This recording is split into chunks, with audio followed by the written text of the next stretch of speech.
जो लोग सोचते हैं कश्मीर के बारे में नेहरू का क्या विज़न था, नेहरू का क्या दृष्टिकोण था, और सोचते हैं कि नेहरू की वजह से ही कश्मीर की समस्या उलझ गई, वो ये नहीं जानते हैं कि अगर नेहरू न होते तो कश्मीर के भारत में विलय का प्रश्न ही न उठता। वास्तव में आज़ादी से काफ़ी साल पहले ही नेहरू इस बारे में सजग हो गए थे। वे खुद कश्मीर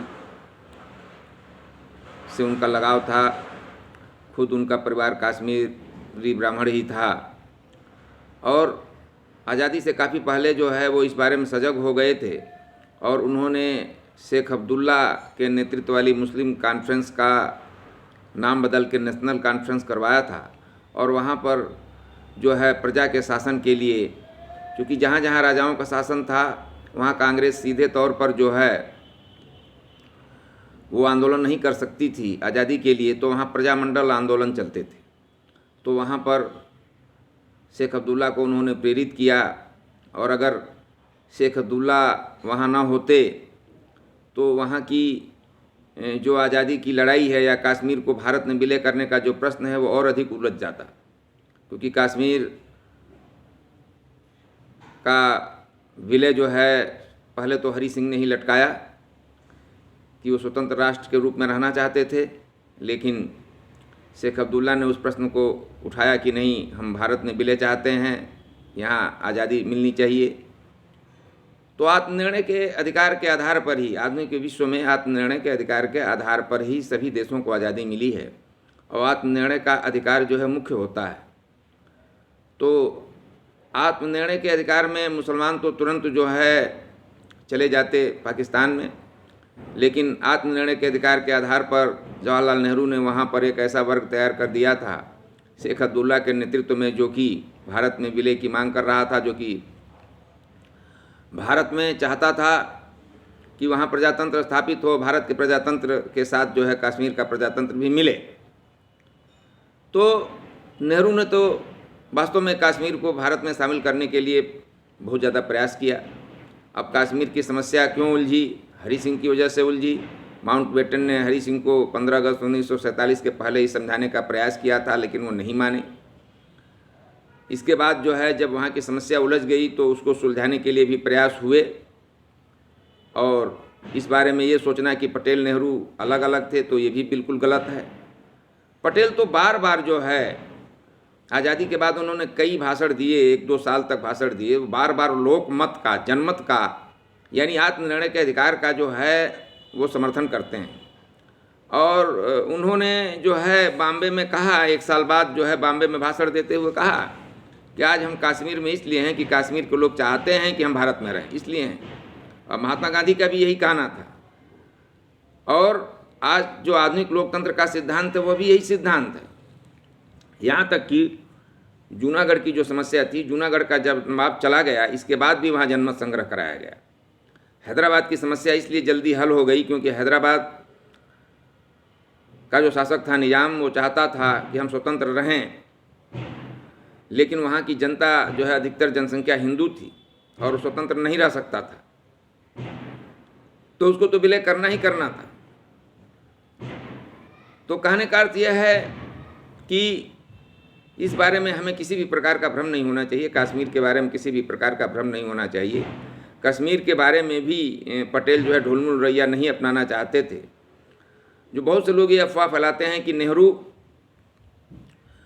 कश्मीर समस्या को संयुक्त राष्ट्र संघ में ले गए, वास्तव में संयुक्त राष्ट्र संघ में ले जाने का सुझाव जो है माउंटबेटन ने दिया था, ब्रिटेन ने दिया था, लेकिन इस विषय में नेहरू पटेल में कोई मतभेद नहीं था। पटेल ने कहा, इस बारे में पटेल ने कहा कि हम लुका छिपी का खेल नहीं खेलना चाहते थे, इसलिए हम कश्मीर समस्या को संयुक्त राष्ट्र संघ में ले गए। अन्यत्र वे यह कहते हैं कि कश्मीर समस्या को संयुक्त राष्ट्र संघ में ले जाना हमारा अंतिम विकल्प था। पाकिस्तान के कुछ भाग पर, कश्मीर के कुछ भाग पर पाकिस्तान का कब्जा बना रहा, उसका क्या कारण है?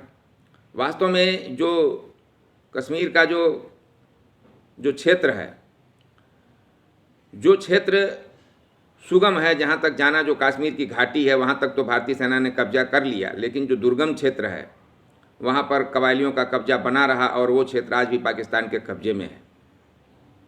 फिर लड़ाई भी चल रही थी, उस लड़ाई को बंद भी करना था। फिर लड़ाई बाद में भारत पाकिस्तान के बीच में होने लगी, तो हम उस समस्या को जो है संयुक्त राष्ट्र संघ में ले गए। तो उसका रिजल्ट क्या होता आगे अगर वो लड़ाई चलती। वास्तव में नेहरू का कहना था कि हम एक ऐसे खतरनाक युग में रह रहे हैं जिसमें लोकतांत्रिक विधियों से पीछे हटना जो है वो हमारे लिए ठीक नहीं है, और इस विविधता वाले देश को हम लोकतांत्रिक ढांचे में ही बांधे रह सकते हैं। तो नेहरू पटेल सब लोग एक थे।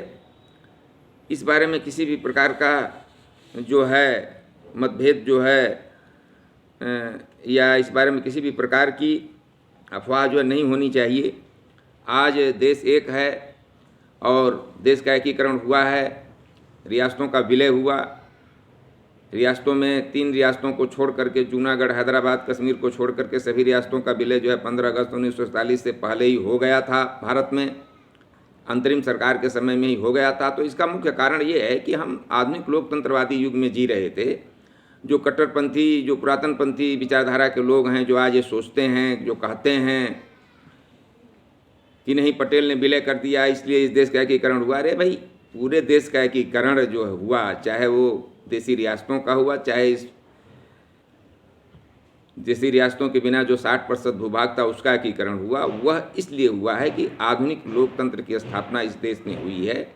हम इस आधुनिक मानवतावादी युग में जी रहे थे, इस वजह से इस देश का एकीकरण हुआ है। जो राजा महाराजा थे वो चाह करके भी स्वतंत्र नहीं रह सकते थे, क्योंकि वहाँ की प्रजा आंदोलित थी और चारों ओर से भारत संघ से घिरे हुए छोटे छोटे राजा कहाँ रह सकते थे। ठीक है, कुछ बड़े राजा थे, जैसे त्रावणकोर के राजा थे, इसी प्रकार से हरि सिंह थे, इसी प्रकार से निजाम थे। इन लोगों ने थोड़ा कोशिश की लेकिन वो सफल नहीं हुए। अंततः जो है कोई भी सफल नहीं हुआ। तो संसदीय शासन प्रणाली में सामूहिक उत्तरदायित्व होता है। इसमें नेहरू पटेल को किसी मामले में अलग करके देखना सफलता या असफलता के लिए ये अच्छी बात नहीं है। ठीक है कि पटेल जो है उस समय गृह मंत्री थे और देसी रियासत विभाग भी उनके अंडर में था।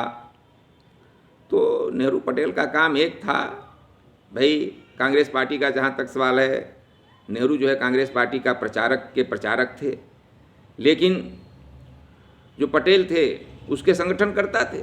जो प्रचार करके वो ले आते थे उसको संगठित करने का काम पटेल का था। दोनों का काम मिला जुला था। भाई कोई भी कंपनी है, कोई भी फैक्ट्री है, तो उसमें जो है कई विभाग होते हैं और विभाग के सभी लोग मिल करके काम करते हैं। तो नेहरू पटेल एक ही थे भाई, दोनों गांधी जी के शिष्य थे। और गांधी जी की मृत्यु के बाद जो है पटेल ने स्पष्ट रूप से घोषणा किया कि महात्मा गांधी ने नेहरू को अपना उत्तराधिकारी नियुक्त किया है और उनके नेतृत्व में हमें और कांग्रेस पार्टी को काम करना है।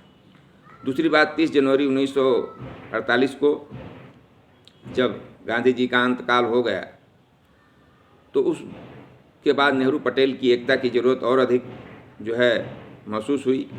ठीक है, वो प्रारंभिक स्थिति थी, देश का निर्माण कैसे होना है, किस सिद्धांतों पर होना है, इसमें नेहरू पटेल के बीच में मतभेद हो सकता था। प्रारंभिक स्थिति में जब अभी घर नहीं बना होता है तो मतभेद की गुंजाइश भी होती है। कोई सोचता है कि इस तरह से बने, उस तरह से बने, लेकिन ऐसा नहीं कि इसका कोई और जो आधार लोग लेते हैं, ऐसा कोई आधार नहीं है कि नेहरू पटेल में मतभेद। गांधी जी की मृत्यु के बाद उन दोनों में एकता का महत्व जो है और भी अधिक बढ़ गया और धर्मनिरपेक्षता के